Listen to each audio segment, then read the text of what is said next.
저는 성경에 나오는 여러 인물들 가운데 엘리야를 제일 좋아합니다. 왜냐하면 저도 엘리야처럼 열정적으로 하나님 앞에 쓰임받고 싶은 그런 열망이 있기 때문입니다. 차차 살펴보겠지만 이방 선지자 850명 앞에서도 조금도 기죽지 아니하는 그 엘리야의 기백을 읽다 보면 지금도 가슴이 뜁니다. 더욱이 열정의 사람 엘리야가 우리와 같이 지극히 평범한 사람이었다는 것에 더 큰 도전을 받습니다. 그런 엘리야를 보면서 뭐 대단하지 않아도 얼마든지 쓰임받을 수 있겠다, 그런 생각을 하게 됩니다. 하지만 무엇보다 엘리야를 설교하기로 마음먹은 이유는 엘리야가 살던 시대와 우리 시대가 너무 많이 닮았기 때문입니다. 그래서 이 엘리야를 살펴보면서 이 시대를 향해 가슴 아파하시는 그 하나님의 마음을 발견했으면 좋겠습니다. 또한 어두운 시대 속에서도 신실한 하나님의 사람들을 통해서 여전히 일하시는 하나님의 손길을 만날 수 있었으면 좋겠습니다. 무엇보다 영적으로 메마르고 이 건조한 시대에 우리의 영혼에 하늘의 불이 임하는 그런 은혜가 있게 되시기를 간절히 축복합니다. 엘리야를 이해하려면 제일 먼저 엘리야가 살던 시대를 이해해야 합니다. 열왕기상 16장 29절에서 33절 말씀을 함께 읽어보겠습니다. 시작. 유다의 아사 왕 제38년에 오므리의 아들 아합이 이스라엘의 왕이 되니라. 오므리의 아들 아합이 사마리아에서 22년 동안 이스라엘을 다스리니라. 오므리의 아들 아합이 그의 이전의 모든 사람보다 여호와 보시기에 악을 더욱 행하여 느밧의 아들 여로보암의 죄를 따라 행하는 것을 오히려 가볍게 여기며 시돈 사람의 왕 엣바알의 딸 이세벨을 아내로 삼고 가서 바알을 섬겨 예배하고 사마리아에 건축한 바알의 신전 안에 바알을 위하여 제단을 쌓으며 또 아세라상을 만들었으니 그는 그 이전에 이스라엘의 모든 왕보다 심히 이스라엘 하나님 여호와를 노하시게 하였더라. 아멘. 엘리야는 아합 왕이 다스리던 때에 활동했던 선지자였습니다. 그런데 오늘 말씀을 보면 아합을 어떻게 평가하고 있습니까? 오므리의 아들 아합이 그 이전의 모든 사람보다 여호와 보시기에 악을 더욱 행하여. 아합은 죄의 클래스가 달랐습니다. 요즘 유행하는 말로 어나더 레벨이었습니다. 차원이 다른 죄를 지은 왕이 아합이었습니다. 아합의 남다른 죄의 차원을 보여주는 구절이 31절입니다. 느밧의 아들 여로보암의 죄를 따라 행하는 것을 오히려 가볍게 여기며. 여러분, 성경을 읽다 보면 하나님께서 악한 왕들을 평가하실 때마다 여로보암의 길로 행했다, 그렇게 말씀하시는 것을 볼 수가 있습니다. 그만큼 북이스라엘의 초대 왕이었던 여로보암은 씻을 수 없는 전무후무한 죄를 지었습니다. 솔로몬이 죽고 나라가 북이스라엘의 10개 지파와 남유다의 2개 지파로 나뉘어졌습니다. 그런데 북이스라엘의 10개 지파는 절기만 되면 성전이 있는 남유다로 내려갔습니다. 그러니까 북이스라엘을 다스리는 여로보암의 입장에서 보면 백성들이 남쪽으로 왔다 갔다 하면서 거기에 눌러 앉으면 어떻게 하나, 그런 염려가 생겼습니다. 그래서 생각해낸 것이 북쪽에다가 금송아지 제단을 만들어서 그것을 섬기게 했습니다. 여러분, 십계명을 받으러 간 모세를 기다리지 못하고 백성들이 금송아지를 만들어 섬겼을 때 하나님께서 얼마나 격분하셨는지 잘 기억하시죠? 하나님이 얼마나 화가 나셨는지 수많은 사람들의 피를 보고서야 그것이 진정이 되었습니다. 그런데 여로보암 왕은 금송아지를 공식적으로 인정을 했습니다. 아예 대놓고 온 백성들을 우상 숭배하게 만들었습니다. 그래서 성경은 악한 왕을 평가할 때마다 한결같이 여로보암의 길로 행했다, 여로보암의 길로 행했다. 그렇게 말씀하셨던 것입니다. 그런데 오늘 아합은 여로보암을 뛰어넘었습니다. 오히려 여로보암이 가벼워 보일 그럴 정도가 되었습니다. 여로보암을 뛰어넘는 아합의 구체적인 죄가 31절 이후에 나옵니다. 시돈 사람의 왕 엣바알의 딸 이세벨을 아내로 삼고 가서 바알을 섬겨 예배하고 사마리아에 건축한 바알의 신전 안에 바알을 위하여 제단을 쌓으며 또 아세라상을 만들었으니 그는 그 이전에 이스라엘의 모든 왕보다 심히 이스라엘 하나님 여호와를 노하시게 하였더라. 아합은 시돈 왕 엣바알의 딸 이세벨을 아내로 맞았습니다. 엣바알은 바알과 함께 바알은 존재한다라는 그런 뜻을 가지고 있습니다. 그러니 이름만 들어도 열렬 바알 신자라는 것을 알 수가 있습니다. 엣바알의 딸 이세벨 또한 바알에 대한 그 선교적인 열정이 대단했습니다.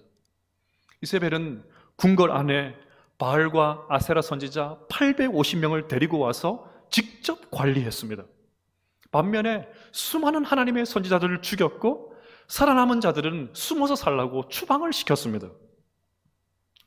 그런데 왜 아합은 하나님을 버리고 바알을 섬기게 되었을까요? 당시 시돈은 지중해 무역 거점으로서 아주 중요한 항구 도시였습니다. 경제적으로 노다지였습니다. 그래서 아합은 이세벨과 정략 결혼을 감행했습니다. 결국 풍요와 안정이라는 세속의 욕망을 따르면서 풍요의 신 바알을 선택했고 결국 그 바알에게 잡아먹히게 된 것입니다. 더 놀라운 것은 상황이 이렇게 되었는데도 이스라엘 백성들이 한마디도 저항을 하지 않았습니다. 왜요? 당시에는 무역이 잘 되었습니다. 시돈을 통해서 막대한 돈이 이스라엘로 들어왔습니다. 경제가 안정되었고 실업자들도 없었습니다. 그러니 먹고 살만하니까 바알을 섬겨도 먹고 살만하네. 바알을 열심히 섬겨도 떵떵거리며 살고 살 수 있네. 그러니까 선지자들이 죽어나가는 것은 아무도 신경을 쓰지 않았습니다. 이렇게 암울한 시대에 한 사람이 등장합니다. 17장 1절 말씀을 함께 읽어보겠습니다. 시작. 길라앗에 우거하는 자 중에 디셉 사람 엘리야가 아합에게 말하되 내가 섬기는 이스라엘의 하나님 여호와께서 살아계심을 두고 맹세하느니 내 말이 없으면 수년 동안 비도 이슬도 있지 아니하리라 하니라. 아멘. 이 말씀 읽으셨는데 어떤 느낌이 드십니까? 저는 오늘 이 말씀을 보면서 조금 이상하다라는 생각을 했습니다. 시대의 어둠을 밝히는 영웅 엘리야가 등장했습니다. 그런데 그 영웅치고는 소개가 너무 약합니다. 성경의 표현을 보나 그 당시의 관습으로 보나 한 사람을 소개할 때 아무리 못해도 보통은 아버지 이름 정도는 기록을 합니다. 그런데 성경은 오늘 엘리야를 디셉 사람이다, 그걸로 끝입니다. 그 어떤 수식어도 없습니다. 디셉이 어딘지 알아보기 위해서 신학자들이 열심히 그렇게 추적을 했지만 지금도 디셉이라는 장소를 알지를 못합니다. 더욱이 엘리야가 지금 살고 있는 길라앗도 거칠고 험한 저 산골 어디에 있습니다. 한마디로 엘리야는 드러낼 만한 족보도 경력도 없는 저 산골에 묻혀있는 그런 사람이었다는 말입니다. 제가 엘리야를 좋아하는 이유가 바로 여기에 있습니다. 우리는 자주 평범함과 시시함을 혼동합니다. 평범하게 살면 시시하다 그렇게 생각을 합니다. 사람들의 주목을 끌지 못하고 평범하게 살면 저 사람 참 별 볼 일이 없는 사람이네 그렇게 생각을 합니다. 평범한 사람이 엄청난 영향력을 끼칠 수 있다 아무도 생각하지 않습니다. 하나님은 굉장히 능력 있는 사람, 성적이 좋은 사람, 높은 지위를 가진 사람, 엘리트 코스를 밟은 그런 사람만 사용하신다고 생각합니다. 예, 물론 그것도 맞습니다. 궁중 교육을 받은 모세를 비롯해서 하나님은 이사야, 에스겔, 다니엘과 같이 아주 세련된 지성인들을 사용하셨습니다. 대표적인 것이 당시에 최고의 교육을 받은 바울이지요. 이들의 이름만 들어도 굉장하고 금방 기가 죽습니다. 그런데 나는 평범합니다. 많이 배우지도 못했습니다. 능력도 별로 없습니다. 집안에도 뭐 하나 내세울 것 없습니다. 이런저런 수식어가 별로 없습니다. 그러니 나는 그 자리에 적임자가 아니라고 생각합니다. 하지만 하나님은 세상의 기준으로 볼 때 별 볼 일 없는 사람들을 수없이 많이 사용하셨습니다. 지금도 하나님은 우리와 같이 평범한 사람들을 사용하십니다. 그 대표적인 사람이 바로 엘리야였습니다. 야고보서 5장 17절에 엘리야를 이렇게 소개합니다. 엘리야는 우리와 성정이 같은 사람이로되. 엘리야가 특별한 사람이 아니라는 말입니다. 그 또한 우리와 수준이나 성격이나 생각이나 똑같은 그저 평범한 사람이었다는 말입니다. 그런 그가 이스라엘의 민족적 위기 앞에 갑자기 등장했습니다. 아무락이 짝이 없는 이스라엘의 밤하늘에 혜성처럼 나타났습니다. 그러니 여러분, 우리와 같이 평범한 사람도 얼마든지 쓰임받을 수 있다는 것을 믿으시기를 바랍니다. 따라해 보겠습니다. 평범해도 쓰임받을 수 있다. 평범해도 쓰임받을 수 있습니다. 자, 그러면 중요한 질문이 남아 있습니다.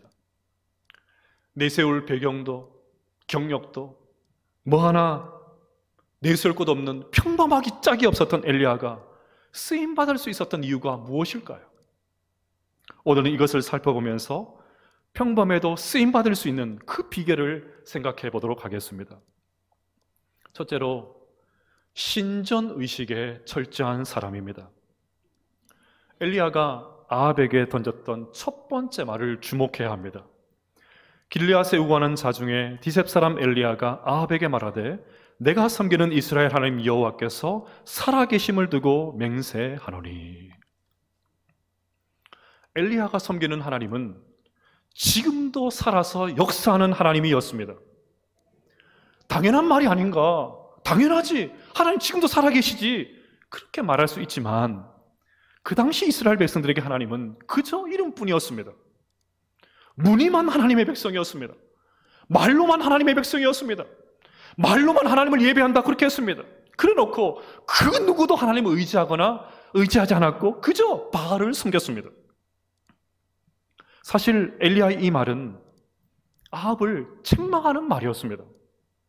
아합 왕이여, 보잘것없는 산지에 묻혀있는 나 같은 평민도 하나님을 섬기는데 이스라엘의 왕이라는 사람이 어떻게 바알을 섬길 수 있습니까? 그 말이죠.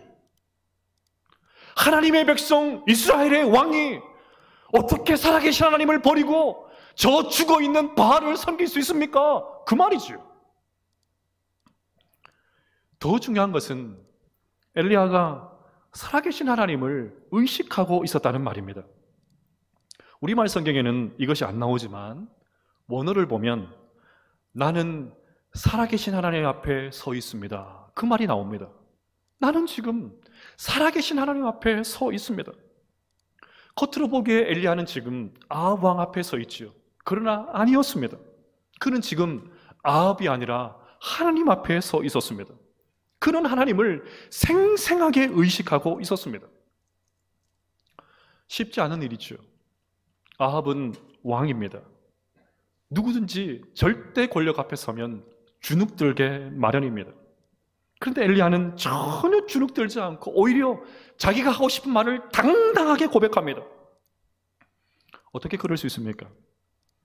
엘리야는 아합이 아니라, 눈에 보이는 아합이 아니라 사람들이 다 보지 못했던 그 하나님을 의식하고 있었기 때문입니다. 이처럼 하나님을 두려워하면 사람을 두려워하지 않습니다. 반대로 하나님을 의식하지 않으면 사람이 무서워집니다. 성경에 하나님 앞에 쓰임받았던 모든 사람들은 늘 신전의식에 철저했던 사람들입니다. 왜 하고 많은 사람들 가운데 하나님께서 모세를 쓰셨을까요? 신명기 34장 10절에 그 이유가 나옵니다. 그 후에는 이스라엘에 모세와 같은 선지자가 일어나지 못하였나니 모세는 여호와께서 대면하여 아시던 자요. 마치 얼굴과 얼굴을 마주보고 있었던 것처럼 하나님을 의식했던 사람, 그 사람이 바로 모세였습니다. 왜 다윗입니까?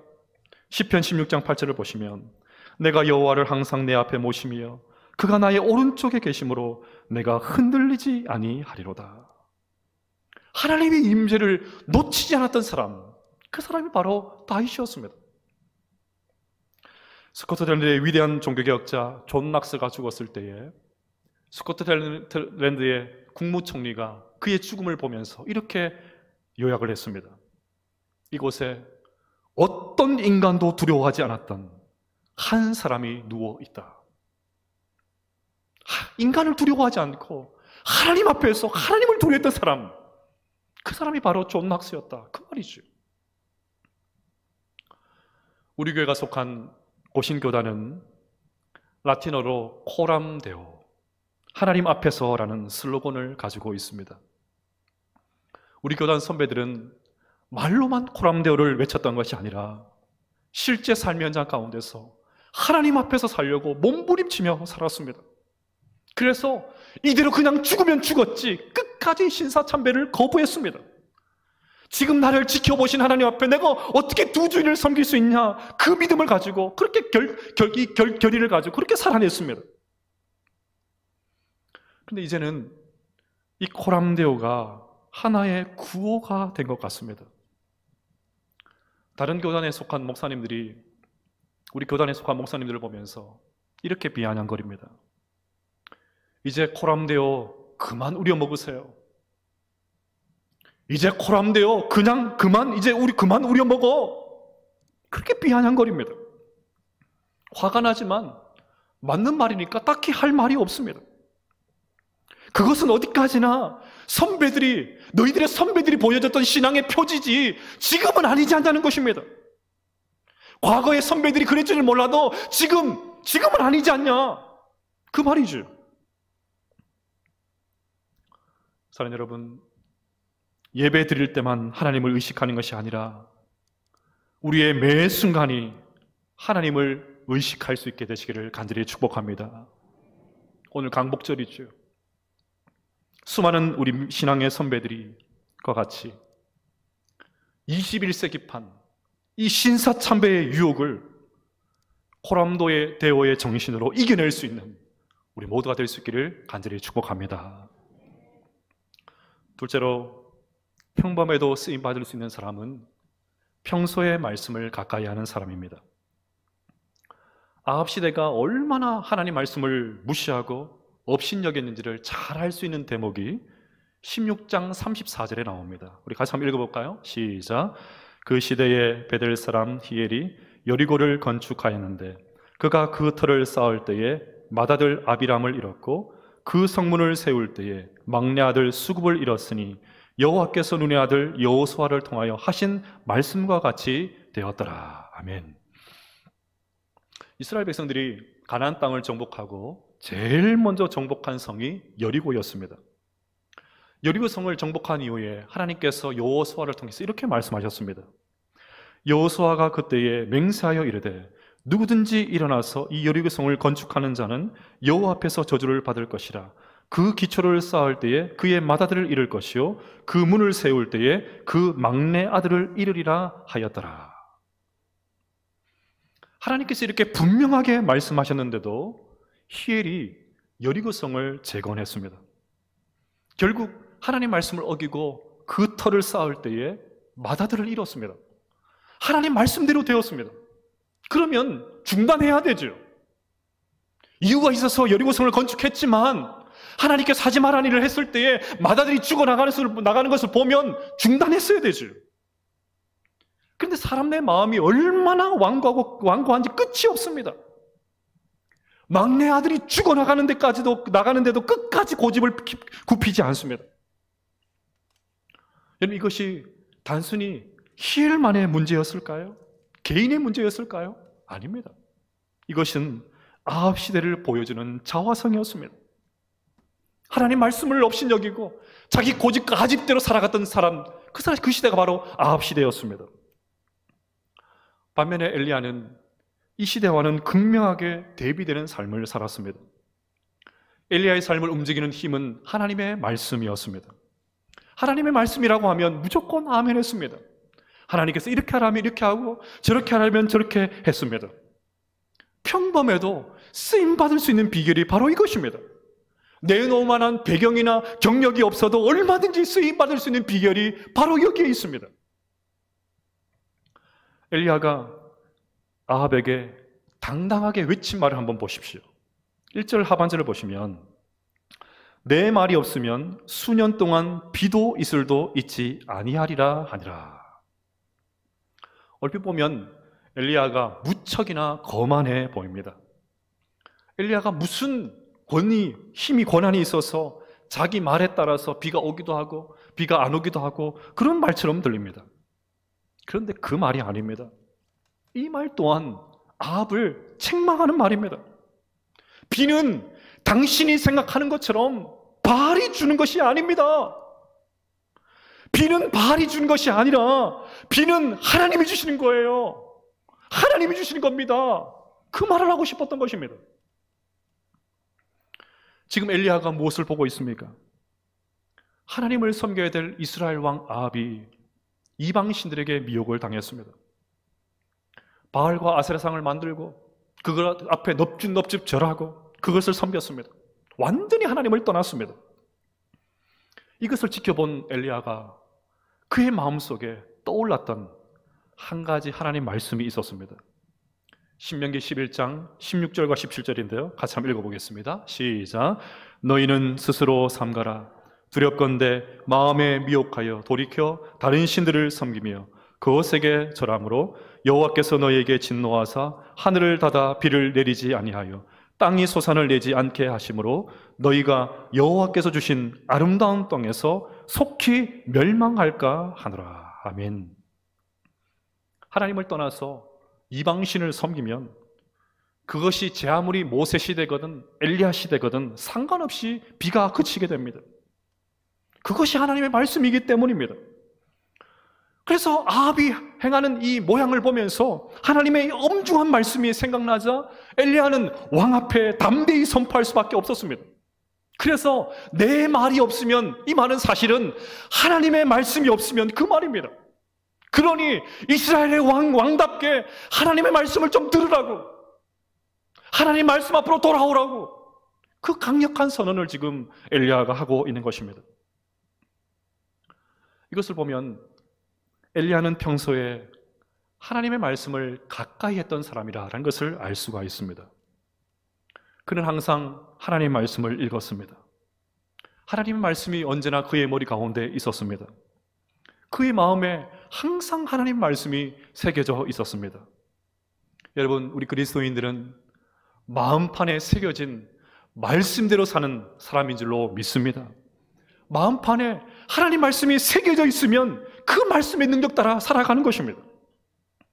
세상이 아무리 바뀌고 사람들이 뭐라 해도 하나님의 말씀은 영원합니다. 평범한 우리가 쓰임받을 수 있는 비결은 평소에 하나님 말씀을 가까이 할 때 가능합니다. 이제 날씨가 많이 시원해졌습니다. 이 가을 다시금 성경을 펼쳐서 하나님 말씀을 우리 마음판에 새길 수 있게 되시기를 간절히 축복합니다. 하반기 양육훈련에도 열심히 참석해서 하나님 말씀을 부지런히 배우시기를 바랍니다. 그리하여 하나님 말씀에 붙잡혀서 쓰임받는 우리 모두가 될 수 있기를 간절히 축복합니다. 셋째로, 평범해도 쓰임받을 수 있는 사람은 단순하게 순종하는 사람입니다. 시대의 어둠을 밝힌 엘리야에게 드디어 하나님의 말씀이 임했습니다. 3절과 4절 말씀을 함께 읽어보겠습니다. 시작. 너는 여기서 떠나 동쪽으로 가서 요단 앞 그리 시냇가에 숨고 그 시냇물을 마시라. 내가 까마귀들에게 명령하여 거기서 너를 먹이게 하리라. 아멘. 이 말씀을 보시면서 어떤 생각이 드십니까? 저는 김이 빠졌습니다. 무명의 용사 엘리야가 왕 앞에서 선전포고를 했습니다. 감히 평민이 아무것도 내세울 것 없는 그 사람이 왕 앞에 서서 선전포고를 했습니다. 그럼 이제 한판 싸움이 벌어져야 하는 것 아닙니까? 칼을 꺼냈으니까 아쉬운 따나 어떤 무라도 한번 잘라야 하지 않겠습니까? 그런데 싱겁게도 하나님은 숨으라고 하십니다. 저기 가서 숨어 있으라고 하십니다. 너무 실망스럽습니다. 그 광경을 지켜보는 아합이 무슨 생각을 하겠습니까? 믿어도 곱게 믿어야지. 그렇지 않았겠습니까? 백성들은 또 뒤에서 미치광이 취급을 했을 것입니다. 더욱이 까마귀를 통해서 먹이겠다, 그렇게 하십니다. 여러분, 율법에서 까마귀는 부정한 짐승의 대명사입니다. 더욱이 식욕이 너무 왕성해서 음식 배달하다가 자기가 다 먹어버립니다. 그게 까마귀입니다.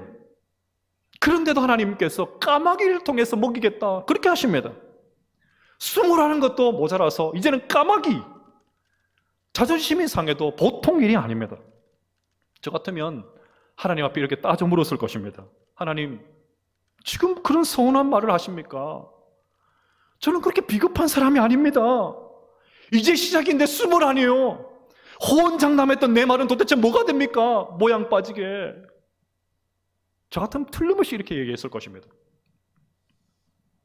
그런데 오늘 엘리야는 어떻게 합니까? 5절 말씀을 같이 읽어보겠습니다. 시작. 그가 여호와의 말씀과 같이 하여 곧 가서 요단 앞 그리시네가에 머물매. 엘리야는 설명이 충분하지 않아도, 매력적인 명령이 아니어도 그 명령을 따라 움직였습니다. 틀림없이 엘리야의 성격상 쉽지 않았을 것입니다. 하지만 그는 하나님의 말씀에 순종합니다. 이처럼 하나님의 말씀이 일러주는 그대로 발걸음을 옮기는 사람, 그 사람을 하나님이 사용하십니다. 오늘 말씀처럼 하나님 말씀에 순종하는 것은 그리 멋진 일이 아닐 수도 있습니다. 어딘가에 숨어서 자존심이 완전히 구겨질 수도 있습니다. 제대로 된 먹을 것도 없는 그런 곳일 수도 있습니다. 비겁하다, 겁 많다, 저게 뭐냐, 온갖 사람들의 수군거리는 그 소리를 듣게 될 수도 있습니다. 그래도 가는 것입니다. 왜요? 하나님께서 그렇게 말씀하셨으니까. 그래도 가는 것입니다. 가서 머물러 있는 것입니다. 평범해도 쓰임받을 수 있는 사람은 이처럼 단순하게 순종하는 사람입니다. 그런데 우리는 너무 생각이 많습니다. 묵상하기를 좋아합니다. 하나님께서 말씀이 분명하게 떨어졌는데 묵상한다고 앉아 있습니다. 하나님의 뜻이 분명한데도 묵상하고 있습니다. 사실 그러고 있는 진짜 이유는 순종하기 싫어서죠. 안 하려고 하니까 말도 많아지고 복잡해지는 것입니다. 여러분, 예수님께서 이 땅에서 행하신 첫 번째 기적이 무엇인지 아십니까? 가나 혼인잔치에서 물로 포도주를 만드신 것이 예수님의 첫 번째 기적입니다. 근데 그래서 가만히 보면, 물론 예수님께서 하셨죠. 근데 가만히 보면 한 사람의 순종의 결과라는 것을 알 수가 있습니다. 하인의 입장에서 생각해 보면 이것은 보통 일이 아닙니다. 물을 붓는다고 포도주가 어떻게 되나? 떠서 가져다 주라고 하는데 누굴 바보로 하나? 아무리 내가 하인이고 종이지만 사람을 뭘로 보고 항아리에 물을 부으면 포도주가 된다고 떠서 갖다 주라고? 아무리 종이라도 너무한 것 아닌가? 손님들이 항의하면 또 어떻게 하나? 떠서 가져다 줬는데 여전히 물이면 또 어떡하나? 온갖 복잡한 생각이 들 수 있는 그런 상황입니다. 그런데 하인이 예수님의 말씀에 순종합니다. 그리고 하나님은 그 하인의 순종을 기억하시고 이렇게 말씀하셨습니다. 예수께서 그들에게 이르시되 항아리에 물을 채우라 하신즉 아기까지 채우니 이제는 떠서 연회장에게 갖다 주라 하심에 갖다 주었더니 연회장은 물로 된 포도주를 맛보고도 어디서 나는지 알지 못하되 물 떠온 하인들은 알더라. 저는 이 문장이 너무 좋아요. 물 떠온 하인들은 알더라. 거기에 모인 모든 사람들, 지체 높은 사람들이 무슨 일이 나는지 아무도 몰랐어요. 어떻게 이 포도주가 났는지 아무도 몰랐어요. 근데 그 하인, 가장 낮은 그 하인, 물도온 하인은 알더라. 속으로 얼마나 쾌재를 불렀을까요? 하나님께서 순종했던 그 하인을 이렇게 기억하셨던 것입니다. 복잡해지면 신앙이 무너집니다. 단순한 순종에 힘이 있습니다. 그래서 단순하게 순종하는 훈련을 많이 해야 합니다. 하나님의 말씀이라고 하면 그냥 믿고 가는 것입니다. 엘리야처럼 단순하게 순종할 수 있는 우리 모두가 될 수 있기를 간절히 축복합니다. 사랑하는 여러분, 평범함은 시시한 것이 아닙니다. 절대 시시한 것이 아닙니다.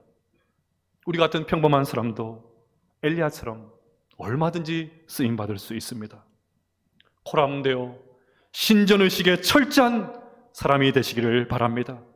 평소에 말씀을 가까이 해서 마음판에 하나님 말씀을 부지런히 새기시기를 바랍니다. 무엇보다 하나님 말씀이라고 하면 단순하게 순종할 수 있는 우리 모두가 될 수 있기를 간절히 축복합니다. 그리하여 시대의 어둠을 밝힌 엘리야처럼 우리 모두도 이 시대에 쓰임받는 하나님의 사람이 될 수 있기를 간절히 축복합니다.